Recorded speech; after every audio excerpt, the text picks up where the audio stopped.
This next talk is being presented by Breaking Grounds. It's All Your Ether Are Belong to Us by Quispe Gonzales. Hello everyone and welcome to this talk, All Your Ether Are Belong to Us, or How to Hack Ethereum-based DApps. Who am I? My name is Quispe Gonzales. I've been having fun for around 11 years working for offensive security field, ethical hacking, red teaming, and all that fun stuff. Currently, I'm working as a lead offensive security engineer at Halvor, a company specialized in cybersecurity for blockchain application. I'm also a postgraduate instructor in ethical hacking courses. If you enjoy this talk, you can reach out to me in LinkedIn and Telegram and say hello. I will appreciate it. So, what are we going to see today? We're going to have a quick recap about what blockchain is, a general introduction to smart contracts, and the meat of this talk. What are decentralized applications or DApps, how they work, and the most important part, how to hack them. So let's start. Blockchain 101. What is blockchain? As the name indicates, it's a chain of block that contains some kind of information. Blockchain became very popular with the appearance of Bitcoin in 2009. But be careful, Bitcoin is just one of the many applications that blockchain can have. In fact, blockchain is a distributed ledger, so it's completely open to anyone, and they have an interesting property. When some data has been recorded inside the blockchain, it's extremely difficult to modify it. How does it work? Let's take a closer look at a block. A block has some data, has a hash, and a hash of previous block. What is the data that is stored inside a block? It depends on the blockchain. For example, in the Bitcoin blockchain, we have details of a transaction. We have a sender, we have a receiver, and obviously we have the amount of coins that is involved in the transaction. We also have a hash. A hash, we can compare it with like a fingerprint. So each block has its unique hash. And it's interesting because if you modify one bit in a block, the hash, it's completely different. If you modify another bit of the block, the hash is completely different. So, hash is very useful to verify if our block has been tampered, for example. And finally, we have a hash of a previous block. So that's how we can create a change of block or blockchain. A big question here is, what happens if an attacker wants to tamper or modify our blockchain? Well, blockchain has two powerful mechanisms to avoid it. The first one is called consensus. In Bitcoin, in Ethereum, the consensus mechanism is called proof of work. How does it work? Well, they have to solve a crypto challenge. What does it mean? They have to guess a number to make it, if someone wants to create a block, they have to guess a number that make that block comply with a specific numerical condition. So, due to the fact you have to guess a number, the more computational resources you have, it's more probable you can create a block. The mean time for block creation is 10 minutes in Bitcoin. In other blockchain it varies, and this process is called mining. Obviously, the ones who create a block are called miners. And the second mechanism is called peer-to-peer network. So remember, blockchain is distributed. So every participant in the network has its own copy locally of the blockchain. So if someone wants to create a new block, this new block is shared with all the participants in the networks. The participants have to verify if this block complies the specific numerical condition I told you earlier. So if so, they join the new block to its own local blockchain. So that's the way he obtained the consensus. If an attacker, for example, wants to create a fake block that is not compliant, it's automatically rejected. That's how it works. Fine. Now, what is a smart contract? We can compare the smart contract with a traditional contract, for example. They both have terms and conditions. The big difference here is that a smart contract is digitalized, so the terms and conditions are expressed in code. This code is compiled and stored inside the blockchain. So if smart contracts are inside a blockchain, it's accessible for everyone. Everyone can read the code of the smart contract, for example. Everyone can interact with the contract. Obviously, it will depend on the authorization level you can have, but at the end of the day, you can interact with them. And finally, there is consensus about the outcome of the smart contract. Let's see an example. We all know about crowdfunding platform, for example, Kickstarter, Indiegogo, etc. It's a platform, there is a product team, and there are supporters. If the product team gets to raise some amount of money, a goal, for example, a monetary goal, the money goes to the team. Otherwise, the money is returned to the supporters. How can it work in blockchain? Instead of the crowdfunding platform, we can have a smart contract. So, supporters send money to the smart contract. The money is stored inside the smart contract, and if the monetary goal is met, the money is automatically sent to the product team. Otherwise, the money is returned to the supporters. What is the logic inside the smart contract? Very straightforward. We have an if condition. If goal is met, then give money to the product team. If goal is not met, refund supporters. Very easy. There are other use cases for different industries. For example, we have banks, we have insurance, delivery, music services, streaming, video games, a huge etc. Very fun. Okay, what are the blockchains that support smart contracts? There are many. The main one nowadays is Ethereum. And if you want to create a smart contract for Ethereum, you can use the Solidity programming language. It's not the only one, but it's the most used nowadays. Okay, regarding Ethereum, we have users, external users, and we have smart contracts. They both are identified with a 20-byte hexadecimal address. Okay, so what can we do inside the blockchain network? We can, for example, send money. We can send money between accounts. The money in Ethereum is called Ether, so we can send Ethers to another account. Or, if we want, we can interact with a contract. When we interact with a contract, we call a function on the contract. And the contract can also interact with another users. At the end, we can have, for example, chain reaction. No? A user call a function in a contract, the contract call another contract, and the contract interact with another user. A chain reaction. When a user wants to call a function on a contract, I mean they transact, a user transact, you have to sign this transaction. Why? That's the way to demonstrate that you're the owner of the transaction. So you need a private key. Once you sign that transaction, you send it to the blockchain, and there are public keys to decrypt the transaction itself. So, in a day-to-day operation, you don't use the private key manually. You have to have a tool, for example, in this case, a crypto wallet, to store the private key and to manage the keys you can have. We can have many examples, for MetaMask, Trezor, Ledger, etc. For example, MetaMask can be installed like a plugin for a browser to interact with the private keys. Now, what are DApps, or decentralized applications?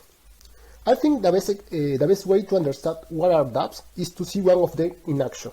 So, here I introduce you with Synthetics. Synthetics is a platform to interact with financial assets. So, for example, we can you can see this looks like a normal web page. So we can go to a staking option, and now we enter to this menu. As you can see in this corner, we are not connected. So if we connect a wallet, for example, I will select MetaMask, and here appears a list of addresses. I will select the first one. As you can see, the address, my address, is a 20-byte hexadecimal address. This address in particular ends with D1E6. So once I connect, You can see in this corner, I'm connected with the address D1E6. Now that I'm connected, I can interact with the different options for this DApp, financial DApp. We have many examples of that. We have financial application or DeFi, they're called DeFi. We can have marketplace like Amazon, like eBay, for example, similar to them. We can have social networks similar, for example, to YouTube. We can have video games. We can have exchange application, a huge, etc. Okay. Now, what is the architecture inside a DApp? We can compare with a web application to understand it better. In a web application, we have a browser that observes its static files from a web server. When I say static files, I mean HTML, CSS, JavaScript. So then the browser connects to a backend, to the logic. For example, through APIs, the backend connects to the database, and so on. On the other hand, in the decentralized application or DApp, the front end and the back end is on the blockchain. The most used architecture is a hybrid decentralized application, where the static files are on web server and the backend is in the blockchain. The big question is how a browser can connect to a blockchain. What is the magic behind that? Well, here we have in the left side the browser, on the right side the Ethereum blockchain. For this to connect, we need a bridge. Can be any machine, any server, on-premise, on the cloud, etc. We have to turn this server an Ethereum node. So we install, for example, a tool called Get. We can use on cloud service like Infura, etc. That we turn this server into an Ethereum node. What does it mean? To be an Ethereum node, you have to have your own copy of the blockchain, obviously with the smart contracts. You also install what is called Ethereum virtual machine. It's a component that allows to interpret different instructions for the smart contracts. We also have interfaces that allow us to interact with the external world and within internal processes. The browser, here we have the blackboard. So let's play. The browser serves the static files from the web server. We have the HTML, the CSS, and the JavaScript. One of the many JavaScripts that allow us to build a transaction, we can have, for example, a Web3.js. It's not the only one JavaScript, but one of the most popular. This JavaScript can build a transaction on behalf of us. And this transaction is signed by a crypto wallet, for example, MetaMask. Remember, MetaMask can be a plugin inside our browser. Once this transaction is signed, we send it through, for example, HTTP to the Ethereum node. Now, here comes the fun part. If you want to query a value, for example, how much money I have in my account, if it's a read-only query, you can read directly from your local copy of the blockchain. But if you make a transaction that implies a change, for example, send money to this account or interact with this smart contract, then you create a block locally in your Ethereum node. This block is locally. And then through Ethereum protocol, this Ethereum node, send the block to the network. When this block is mined, then there is synchronized for all the nodes inside the Ethereum blockchain network. So that's how it works. Perfect. The big question, are dApps secure? Well, as far as we know, they are immutable. No one can modify the smart contract. They are inside the blockchain. We know we have to sign the transactions. So every transaction has its own owner. And the contracts are verifiable. anyone can verify and read the code of the contract. So, what can go wrong? Well, many things. There are many news that implies millionary attacks for blockchain. So, let's have some fun. Hacking DApps. The first example, unencrypted private data. Imagine we have a betting DApp. So, and we have two players. Player 1 is going to bet 1 Ether to a number N1. And player 2 is going to bet 1 Ether to a number N2.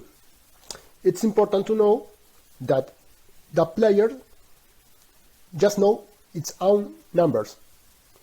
And the numbers are stored inside the smart contract.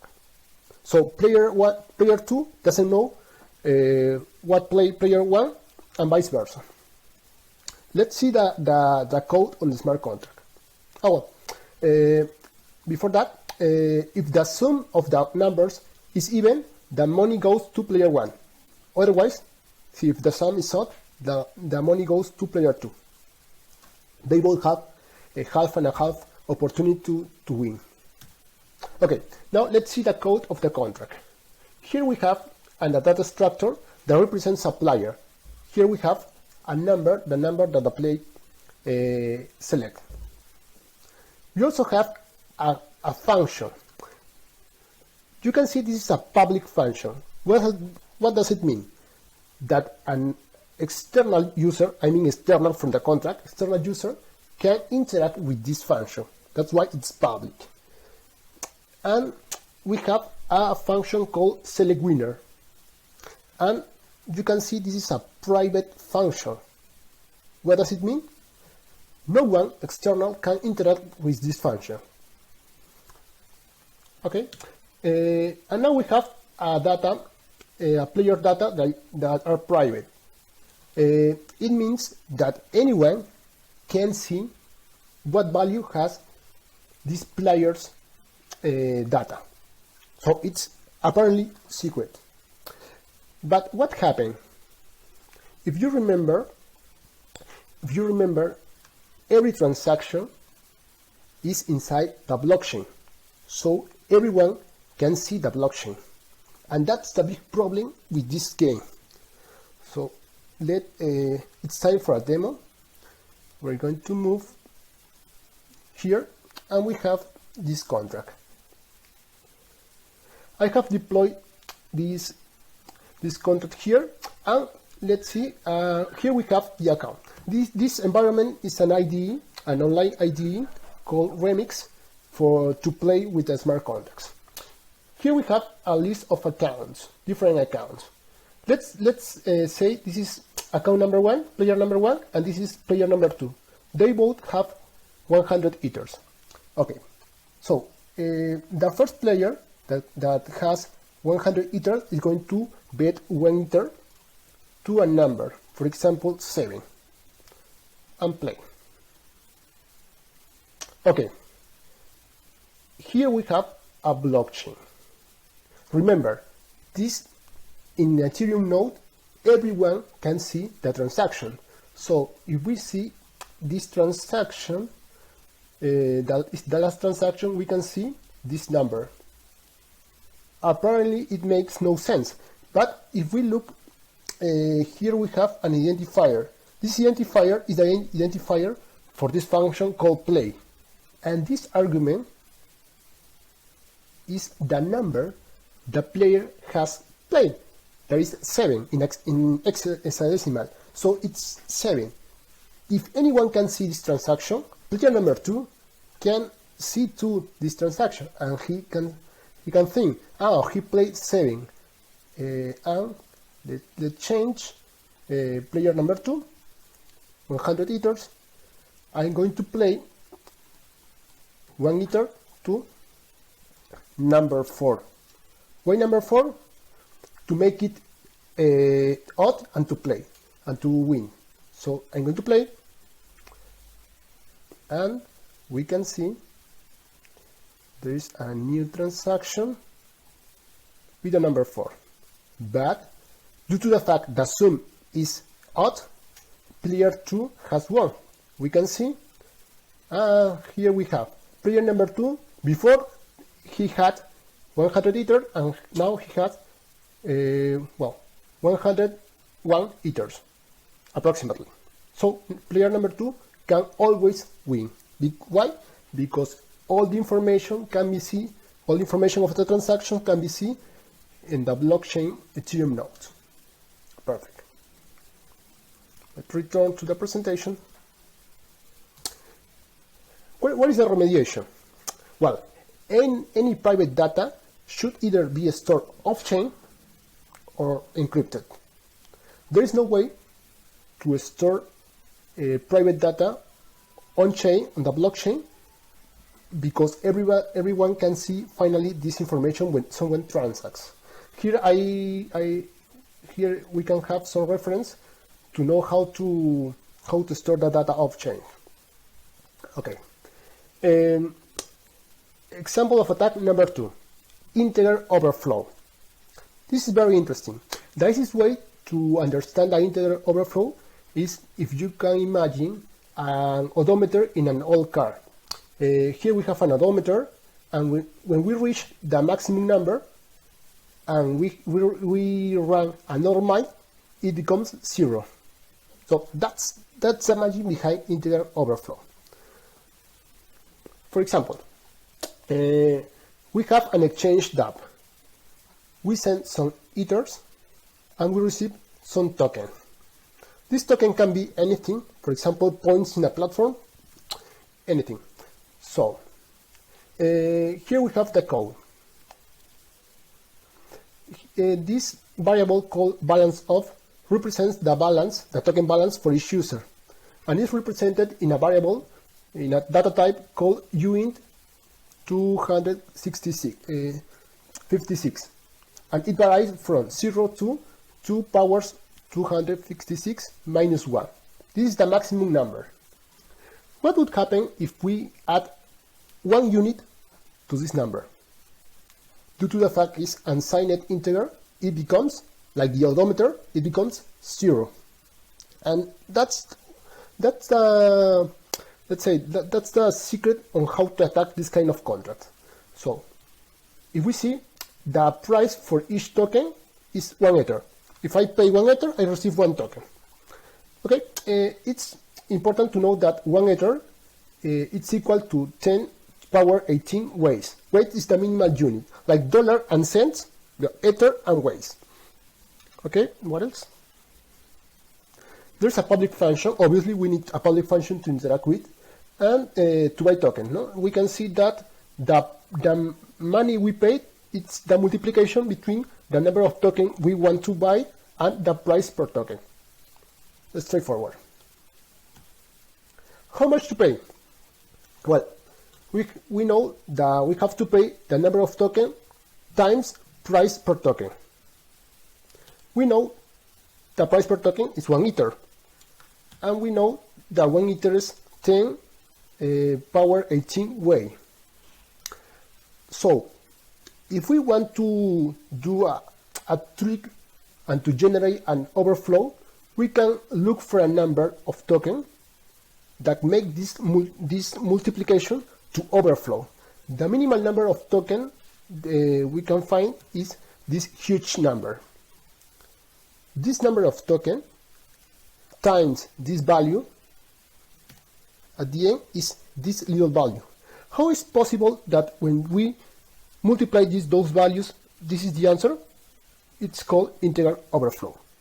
Due to the fact we have reached the maximum amount of unsigned integer, there is an overflow. So this number of ether of weight represent this number of ether. So let's recap. 1 token is 1 ether, and if we want to get this huge amount of token, we just have to pay less than a half ether. Let's see this in action.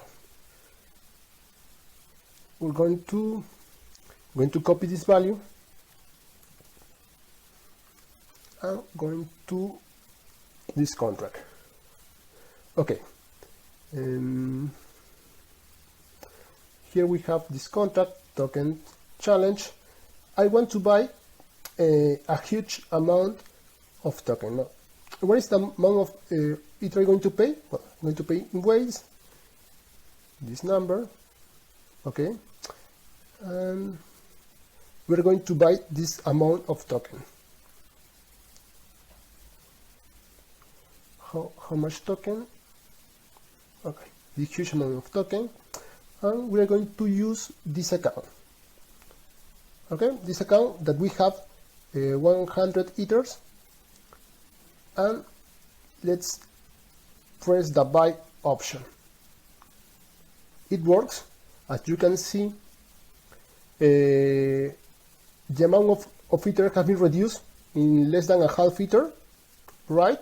And if we want to know how many tokens we have now, we can consult on balance, and this is the huge amount of token we have. How much money we pay? Less than a half of an ether. Perfect. Let's return.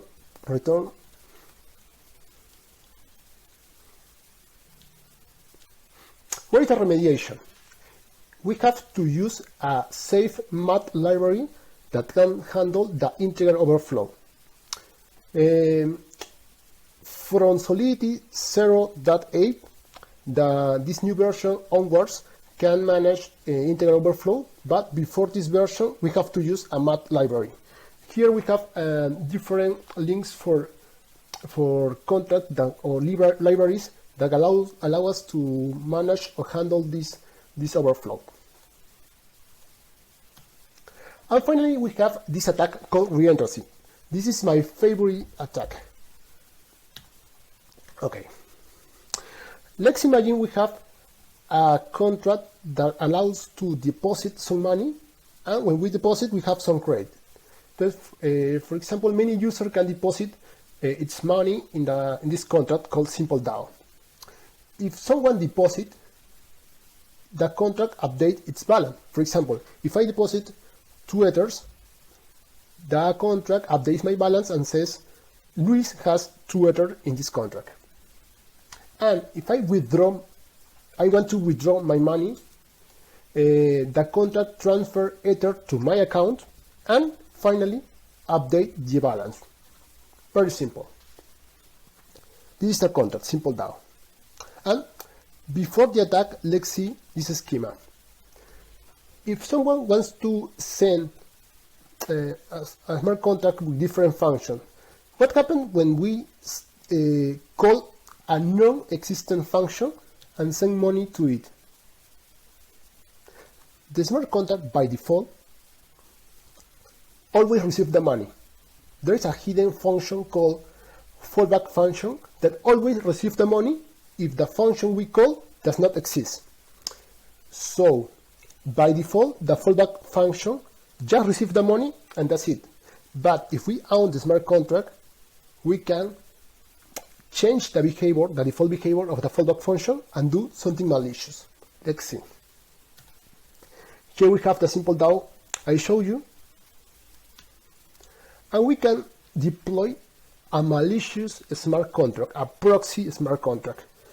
And the attacker can call its own fallback function. But what happened? We can rewrite the fallback function to, despite receiving money, we can call the withdraw function of the Simple DAO contract. So when attacker calls its own fallback function, it calls the withdraw function of Simple DAO. What does the withdraw does? It transfers ether to the one who called it. Who called withdraw? The proxy smart contract. So they transfer ether to the proxy. What happens when someone transfers ether to a contract like this? Well, what happens is that the fallback function is called, and then it calls withdraw again, and this call withdraw in Simple DAO, transfer ether, and here appears a loop. This is called reentrancy. And this happens until all the money is sent from simple DAO to proxies. Ladies and gentlemen, this is a hacking masterpiece. I know I'm not a romantic guy, but believe me, this is a love point to hacking. It's awesome. So let's see in action. Here we have the contract simple DAO. Okay, let's see. What is the total amount of money inside simple DAO? We have 12 ethers. Okay, and here we have the malicious proxy contract. This is the address we're going to copy, and let's see what is the credit of this address. 2 ethers. What does it mean? Due to the fact we only have 2 ethers of credit, we can, in theory, I can withdraw just 2 ethers, no more. But the total supply is 12 ether. So here I have the code of the malicious smart contract called proxy, and I'm going to call the fallback function. Before that, let's see how much money I have in the malicious contract. I have 0 ether, but when I call the fallback function, here is working, right? I'm going to query again.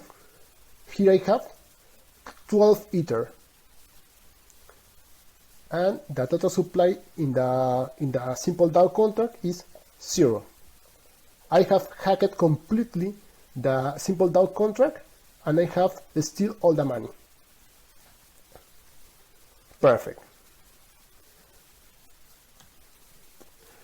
What is the remediation? Well, if you can see here, we see a pattern, a curious pattern. First we transfer Ether, and then we update the balance. This is a bad practice. So, the remediation is use a secure pattern called checks effects interaction pattern. What does it mean? Before sending money, first you have to update the balance. Update the balance and then send the money. And the second recommendation is use a mutex, a lock, for example. When someone has entered a function, lock that function so anyone can enter. Meanwhile, the function is working. Here we have some reference on how to implement the reentrancy measures.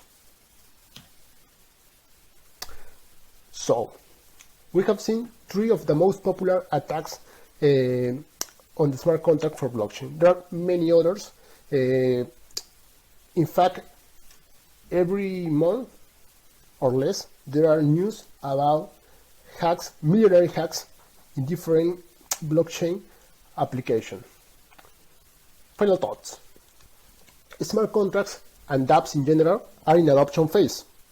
So if you implement in an inadequate way, it can lead to huge and millionary breaches, as we can see.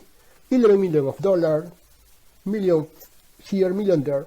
So it's important to adopt some secure design patterns. So we have to develop in such a way that from the burning of the contract, it's secure.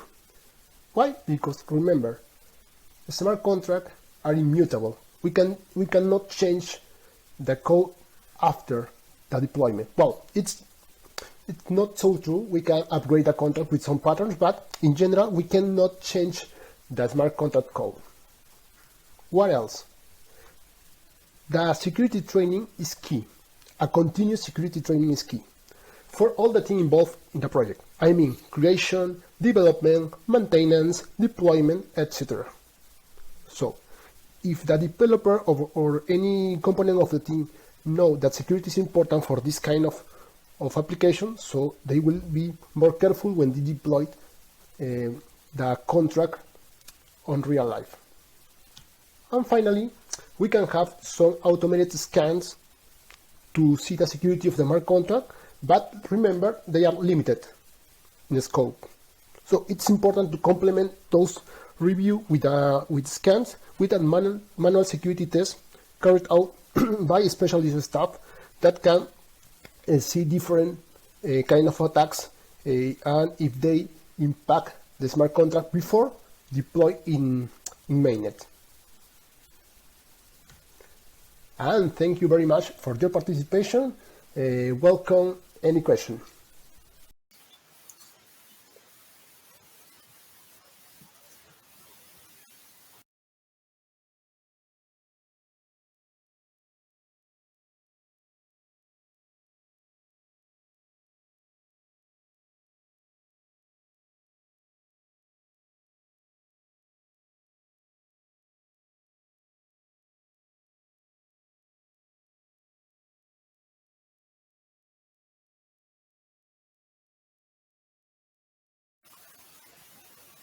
Okay, perfect. Can you hear me?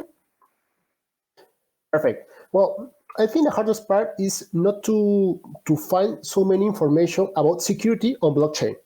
This is one of the hardest part, and the other one is once you find the information, there are not so many tools to for example to scan a smart contract or to do some specific test on a smart contract. So I think it's very useful, at least for the hackers or the auditors that would like to enter to this world, is to understand what is the code behind the smart contract.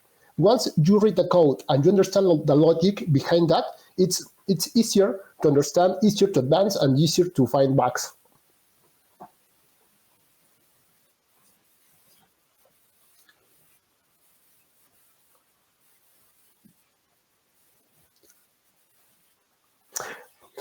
Okay, for example, there are static tools, static review tools that make you verify if the smart contract, there are, for example, issues with ownership, issues with integers, etc. So this is the static files.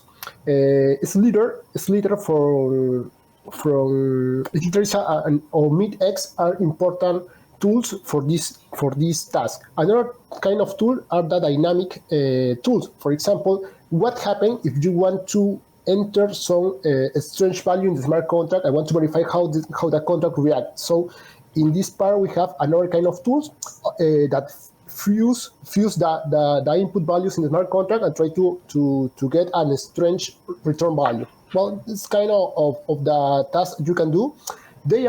Obviously, they are important. They can simplify your life. But at the end of the day, I think the most important part of all of this is just to interpret the results and to understand the code. I know it's so common to listen, hey, you have to understand what is behind to know how to attack. But I think in smart contract, it's particularly important to understand the code. Remember, there is a logic behind the smart contract, and especially in the DeFi smart contract, there are millions of dollars locked in this smart contract. So if you find an issue, a bug, you can steal that kind of money. So it's important to understand what is the workflow behind the contract. So would you say the tools lack maturity? Like they don't have really good coverage today? Like how is the coverage of the tooling today? If I was looking at this. Okay, I would say they have a good coverage for, let's say, the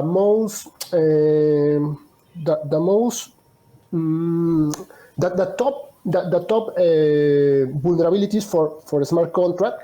But there's a very important but.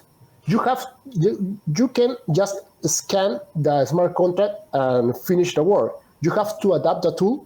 You have obviously understand the code, adapt the tool, and when you adapt the tool, you can have a good coverage. Obviously, despite tools, there is a space you can have to try manual testing. That is very important, like just traditional pen testing.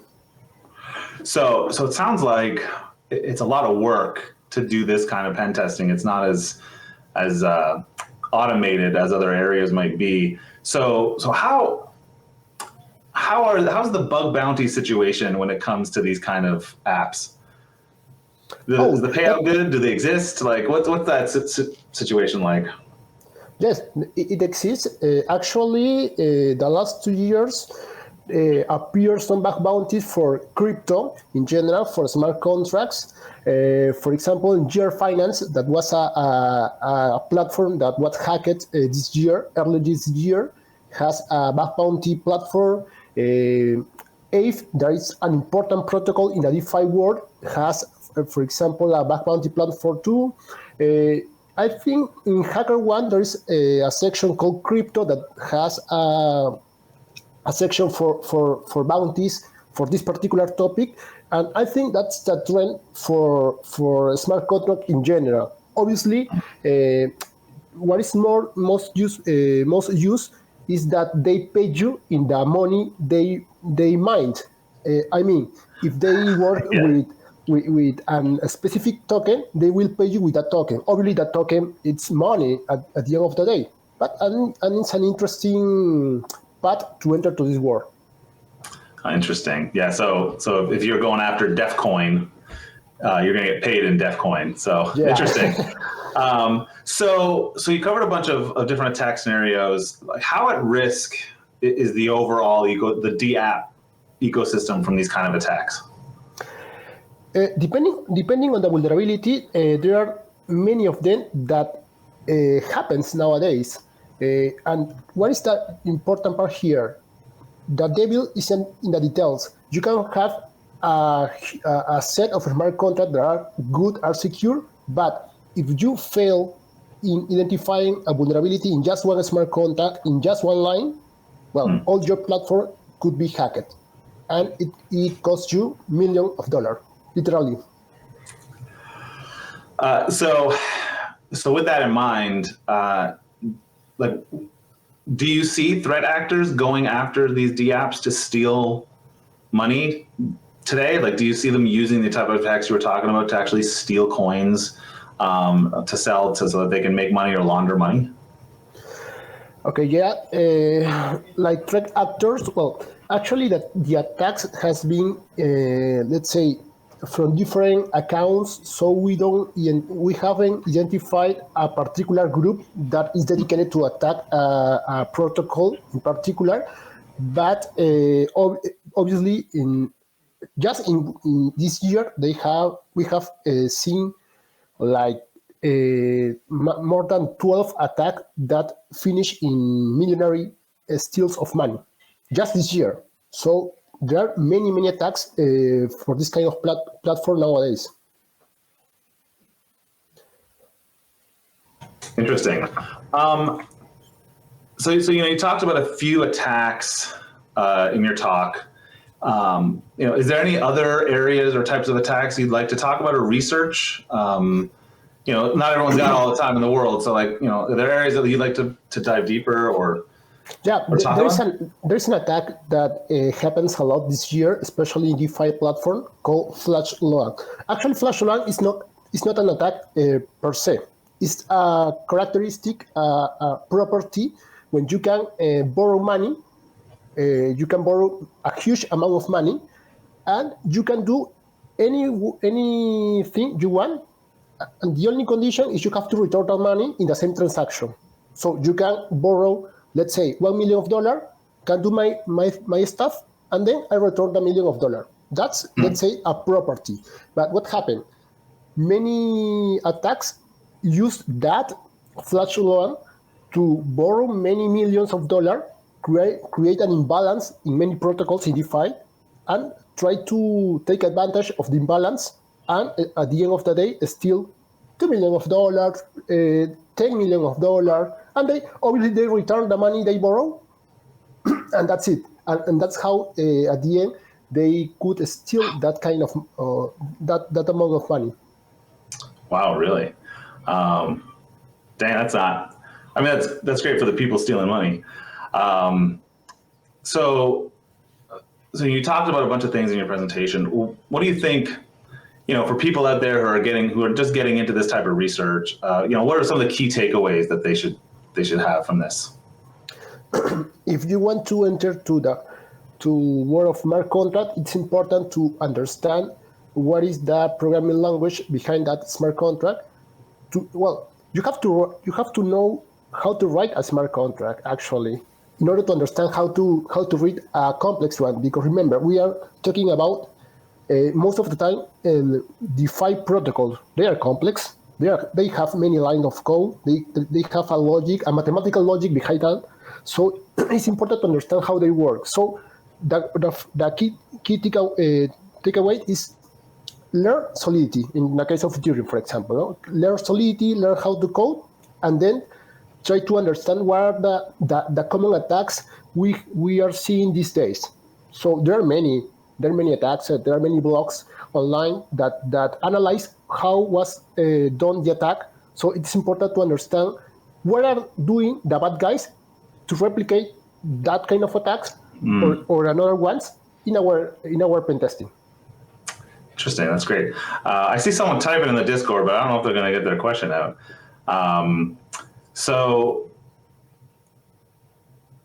obviously this research, takes a lot of time, takes a lot of effort. Where can people follow up with you? And I'll ask this question that came from Discord. Where can people follow you? Where can people follow this research? Like, what resources do you recommend people use? And feel free to post that in the Discord. Yeah. Yeah, sure.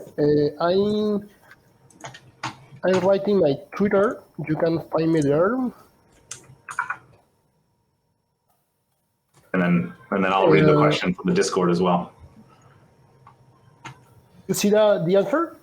Yeah, we got it in the Discord. Okay. Yeah. We can say we got it. So I got your Twitter is at Owl at Night, and then LinkedIn, Quispe Gonzales, and regarding resources, wait me a second. Here I have. Okay, you're gonna post in the Discord. So while you're doing that, let me read this question off to you. So what would you say being the biggest challenge or pain point for smart contract security? Seeing as the field is new, it is understandable there are few auditors available, but considering the nature of smart contracts, they're immutable, the amount of money involved, et cetera, wouldn't it require breakthroughs, improvements in other areas as well to make things viable long term? That is a great question. Yeah, it's a very interesting question. Actually, smart contracts are immutable. You cannot change the smart contract, but there is a pattern that is called upgradability. So instead, you can deploy a smart contract with a logic or certain logic, and you can deploy, say, a proxy that points that logic. When you consider to upgrade a logic, you deploy another smart contract with a logic version 2, for example, and you have to change in the proxy. You have to change the pointer that instead of point version 1, you point version 2.